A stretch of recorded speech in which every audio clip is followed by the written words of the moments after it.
Thank you, thank you, thank you. Please, if you have a seat, be seated. If you don't, come up on stage. Thank you very much. It's a great honor to be here. Mr. President, they tell me you're over there somewhere. There you are. Thank you, Mr. President. Be not afraid. These were the first words at the first public address of the first Polish Pope after his election in October 1978. They were the words that would come to define Pope John Paul II. Words that would change the world.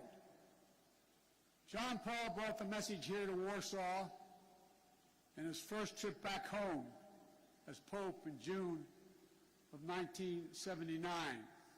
It was a message about the power of faith, the power of resilience, the power of the people.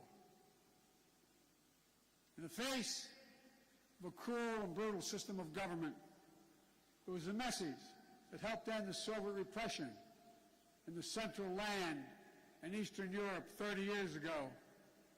It was a message that will overcome the cruelty and brutality of this unjust war.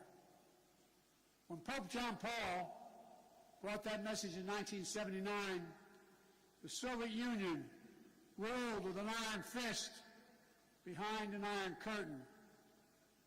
Then a year later, the Solidarity movement took hold in Poland. While I know he couldn't be here tonight, we're all grateful in America and around the world for Lech Walesa.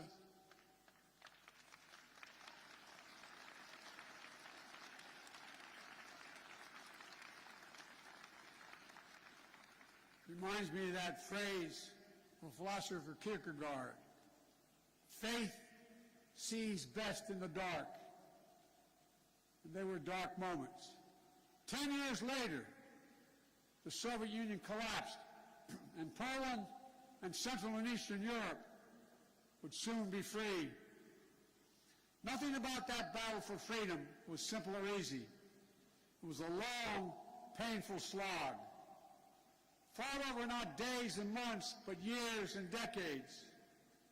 But we emerged anew in the great battle for freedom, a battle between democracy and autocracy, between liberty and repression, between a rules-based order and one governed by brute force.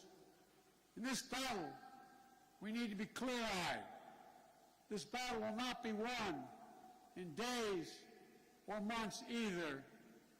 We need to steel ourselves for the long fight ahead. Mr. President, Mr. Prime Minister, Mr. Mayor, members of the Parliament, distinguished guests, and the people of Poland, and I suspect some people of Ukraine that are here. We are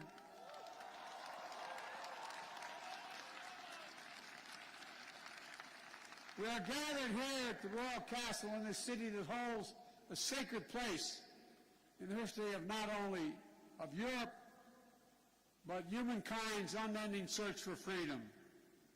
For generations, Warsaw has stood where liberty has been challenged and liberty has prevailed. In fact, it was here in Warsaw when a young refugee who fled her home country from Czechoslovakia was under Soviet domination came back to speak and stand in solidarity with dissidents. Her name was Madeleine Koval-Albright. She became one of the most ardent supporters of democracy in the world. She was a friend with whom I served, America's first woman Secretary of State. She passed away 3 days ago. She fought her whole life for essential democratic principles. And now, in the perennial struggle for democracy and freedom, Ukraine and its people are on the front lines, fighting to save their nation. And their brave resistance is part of a larger fight for an essential democratic principles that unite all free people. The rule of law, fair and free elections, the freedom to speak, to write, and to assemble, the freedom to worship as one chooses, freedom of the press. These principles are essential in a free society. But they have always been under siege. They've always been embattled. Every generation has tried to defeat democracy's moral foes. That's the way of the world. For the world is imperfect, as we know, where the appetites and ambitions of a few forever seek to dominate the lives and liberty of many. My message to the people of Ukraine is a message I delivered today to Ukraine's foreign minister and defense minister, who I believe are here tonight. We stand with you. Period.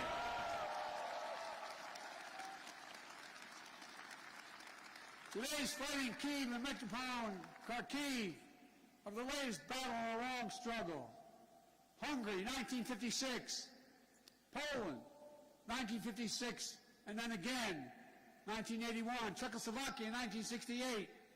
Soviet tanks crushed democratic uprisings. But the resistance continued until finally, in 1989, the Berlin Wall and all the walls of Soviet domination, they fell. They fell. And the people prevailed. But the battle for democracy could not conclude and did not conclude with the end of the Cold War. Over the last 30 years, the forces of autocracy have revived all across the globe. Its hallmarks are familiar ones: contempt for the rule of law, contempt for democratic freedom, contempt for the truth itself. Today, Russia has strangled democracy, has sought to do so elsewhere, not only in its homeland. Under false claims of ethnic solidarity, it has invalidated neighboring nations. Putin has the gall to say he's denazifying Ukraine. It's a lie. It's just cynical. He knows that. And it's also obscene. President Zelensky was democratically elected. He's Jewish. His father's family was wiped out in the Nazi Holocaust. And Putin has the audacity, like all autocrats before him, to believe that might will make right. My own country, a former president named Abraham Lincoln, voiced the opposing spirit to save our union in the midst of a civil war. He said, "Let us have faith that right makes might." Right makes might. Today, let us have that faith again. Let us resolve to put the strength of democracies into action to thwart the designs of autocracy. Let us remember that the test of this moment is the test of all time. The Kremlin wants to portray NATO enlargement as an imperial project aimed at destabilizing Russia. Nothing is further from the truth. NATO is a defensive alliance. It has never sought the demise of Russia. In the lead up to the current crisis, the United States and NATO worked for months to engage Russia to avert war. I met with them in person, talked to them many times on the phone. Time and again, we offered real diplomacy and concrete proposals to strengthen European security, enhance transparency, build confidence on all sides. But Putin and Russia met each of the proposals with disinterest in any negotiation, with lies and ultimatums. Russia was bent on violence from the start. I know not all of you believed me and us when we kept saying, they are going to cross the border, they are going to attack. Repeatedly, he asserted we had no interest in war, guaranteed he would not move. Repeatedly saying he would not invade Ukraine. Repeatedly saying Russian troops along the border were there for training, all 180,000 of them. There's simply no justification or provocation for Russia's choice of war. It's an example, one of the oldest human impulses, using brute force and disinformation to satisfy a craving for absolute power and control. It's nothing less than a direct challenge to the rule-based international order established since the end of World War II. And it threatens to return to decades of war that ravaged Europe before the international rule-based order was put in place. We cannot go back to that. We cannot. The gravity of the threat is why the response of the West has been so swift and so powerful and so unified, unprecedented and overwhelming. Swift and punishing costs are the only thing that's going to get Russia to change its course. Within days of his invasion, the West has moved jointly with sanctions to damage Russia's economy. Russia's central bank is now blocked from the global financial system, denying Kremlin's access to the war fund that's stashed around the globe.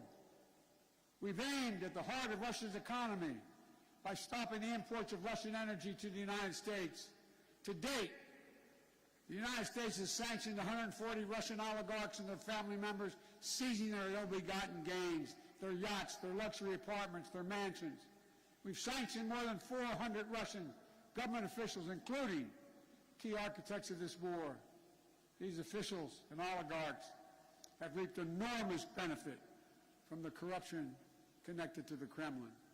And now they have to share in the pain. The private sector is acting as well. Over 400 private multinational companies have pulled out of doing business in Russia, left Russia completely, from oil companies to McDonald's. As a result of these unprecedented sanctions, the ruble almost is immediately reduced to rubble. The Russian economy, that's true, by the way, takes about 200 rubles to equal $1. The economy is on track to be cut in half in the coming years. It was ranked, Russia's economy was ranked the 11th biggest economy in the world before this invasion.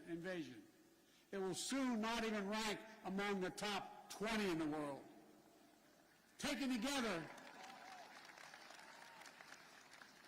these economic sanctions are a new kind of economic statecraft with the power to inflict damage that rivals military might. These international sanctions are sapping Russian strength, its ability to replenish its military, and its ability to project power. And it is Putin, it is Vladimir Putin who is to blame, period.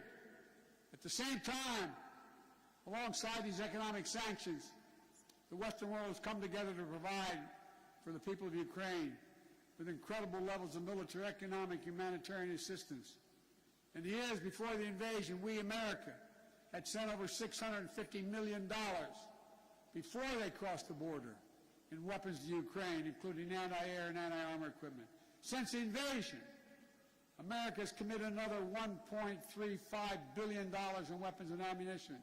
And thanks to the courage and bravery of the Ukrainian people, the equipment we've sent and our colleagues have sent have been used to devastating effect to defend Ukrainian land and airspace. Our allies and partners have stepped up as well. But as I've made clear, American forces are in Europe, not in Europe, to engage in conflict with Russian forces. American forces are here to defend NATO allies. Yesterday I met with the troops that are serving alongside our Polish allies to bolster NATO's frontline defenses. The reason we want to make clear is their movement on Ukraine don't even think about moving on one single inch of NATO territory. We have sacred obligation. We have a sacred obligation under Article 5 to defend each and every inch of NATO territory with the full force of our collective power. And earlier today, I visited your national stadium where thousands of Ukrainian refugees are now trying to answer the toughest questions a human can ask. My God, what's going to happen to me? What's going to happen to my family? I saw tears in many of the mothers' eyes as I embraced them. They're young children. They're young children, not sure whether to smile or cry. One little girl said, "Mr. President," she spoke a little English, if my brother and my daddy, are they going to be okay? Will I see them again? Without their husbands, their fathers. Many cases, their brothers and sisters who stayed back to fight for their country. I didn't have to speak the language or understand the language to feel the emotion in their eyes, where they gripped my hand. Little kids hung onto my leg, praying with a desperate hope that all of this is temporary. Apprehension that they may be perhaps forever away from their homes. Almost a debilitating sadness that this is happening all over again. But I was also struck by the generosity of the people of Warsaw, for that matter, all the Polish people, for the depths of their compassion, their willingness to reach out, for opening their hearts. Say to the mayor and the premier to open their hearts and their homes, simply to help. I also want to thank my friend, the great American chef, Jose Andres, and his team for help feeding those who are yearning to be free. But helping these refugees is not something Poland or any other nation should carry alone. All the world democracies have a responsibility to help, all of them. And the people of Ukraine can count on the United States to meet its responsibility. I've announced 2 days ago we will welcome 100,000 Ukrainian refugees. We already have 8,000 a week coming to the United States of other nationalities. We'll provide nearly $300 million in humanitarian assistance, providing tens of thousands of tons of food, water, medicine, and other basic supplies. In Brussels, I announced the United States is prepared to provide more than $1 billion in additional humanitarian aid. The World Food Program told us that despite significant obstacles, at least some relief is getting to major cities in Ukraine, but not Metropole, not Mariupol, because Russian forces are blocking relief supplies. But we'll not cease our efforts to get humanitarian relief wherever it is needed in Ukraine and for the people who have made it out of Ukraine. Notwithstanding the brutality of Vladimir Putin, let there be no doubt that this war has already been a strategic failure for Russia, already.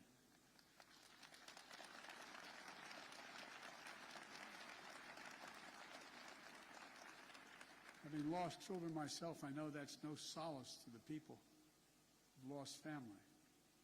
But he, Putin, thought Ukrainians would roll over and not fight.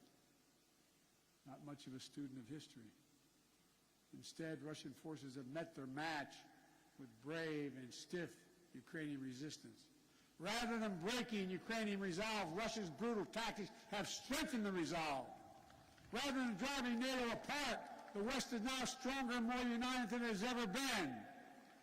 Russia wanted less of a NATO presence on its border, but now he has a stronger presence, a larger presence, with over 100,000 American troops here, along with all the other members of NATO. In fact, Russia has managed to cause something I'm sure he never intended. The democracies of the world are revitalized with purpose and unity found in months that we'd once taken years to accomplish.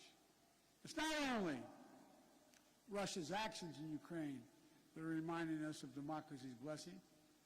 It's our own country, his own country, the Kremlin. It's jailing protesters. 200,000 people have allegedly already left. There's a brain drain leaving Russia, shutting down independent news. State media is all propaganda, blocking the image of civilian targets, mass graves, starvation tactics of the Russian forces in Ukraine. Is it any wonder, as I said, that 200,000 Russians have all left their country in 1 month? A remarkable brain drain in such a short period of time. Which brings me to my message to the Russian people. I've worked with Russian leaders for decades. I sat across the negotiating table going all the way back to Soviet Premier Alexei Kosygin to talk arms control at the height of the Cold War. I've always spoken directly and honestly to you, the Russian people. Let me say this, if you're able to listen. You, the Russian people, are not our enemy. I refuse to believe that you welcome the killing of innocent children and grandparents, or that you accept hospitals, schools, maternity wards, and for God's sake, being pummeled with Russian missiles and bombs, or cities being surrounded so that civilians cannot flee, supplies cut off, and attempting to starve Ukrainians into submissions. Millions of families are being driven from their homes, including half of all Ukraine's children. These are not the actions of a great nation. Of all people, you, the Russian people, as well as all people across Europe, still have the memory of being in a similar situation in the late 30s and 40s. Situation in World War II, still fresh in the minds of many grandparents in the region. Whatever your generation experienced, whether it experienced the siege of Leningrad or heard about it from your parents and grandparents, train stations overflowing with terrified families fleeing their homes, nights sheltering in basements and cellars, morning sitting through the rubble in your homes. These are not memories of the past, not anymore, because it's exactly what the Russian army is doing in Ukraine right now. March 26, 2022, just days before we're at the 21st, you were a 21st century nation with hopes and dreams that people all over the world have for themselves and their family. Now, Vladimir Putin's aggression have cut you, the Russian people, off from the rest of the world. And it's taking Russia back to the 19th century. This is not who you are.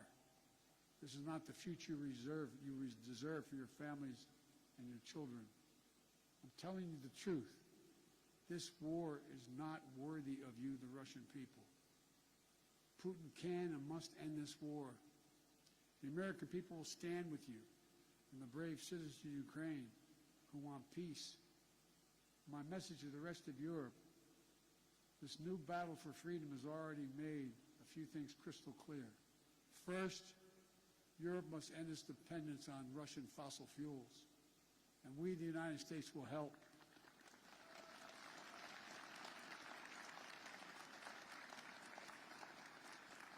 That's why just yesterday in Brussels I announced a plan with the President of the European Commission to get Europe through the immediate energy crisis.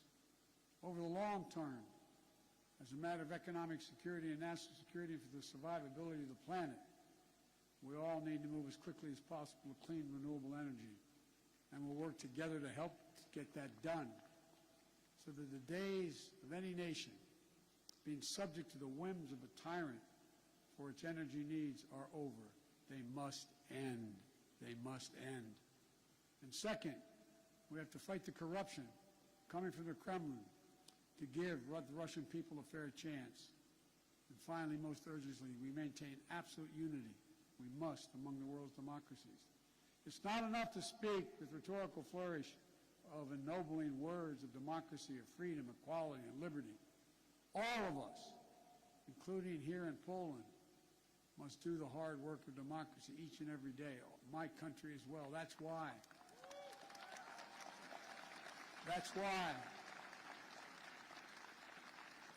I came to Europe again this week with a clear and determined message for NATO, for the G7, for the European Union, for all freedom-loving nations. We must commit now to be in this fight for the long haul. We must remain unified today and tomorrow and the day after, and for the years and decades to come. It will not be easy. There will be cost, but it's a price we have to pay, because the darkness that drives autocracy is ultimately no match for the flame of liberty that lights the souls of free people everywhere. Time and again, history shows that it's from the darkest moments that the greatest progress follows. And history shows this is the task of our time, the task of this generation. Let's remember the hammer blow that brought down the Berlin Wall. The might that lifted the Iron Curtain were not the words of a single leader. It was the people of Europe who for decades fought to free themselves. Their sheer bravery opened the border between Austria and Hungary for the pan-European picnic. They joined hands for the Baltic Way. They stood for solidarity here in Poland. And together, it was an unmistakable and undeniable force of the people that the Soviet Union could not withstand. And we're seeing it once again today with the brave Ukrainian people showing that the power of many is greater than the will of any one dictator.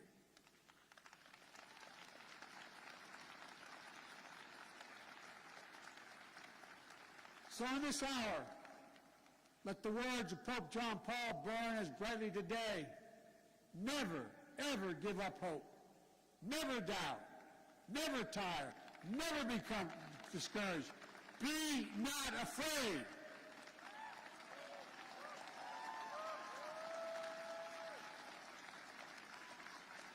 A dictator bent on rebuilding an empire will never erase the people's love for liberty. Brutality will never grind down their will to be free. Ukraine will never be a victory for Russia, for free people refused to live in a world of hopelessness and darkness. We will have a different future, a brighter future, rooted in democracy and principle, hope and light, of decency and dignity, of freedom and possibilities.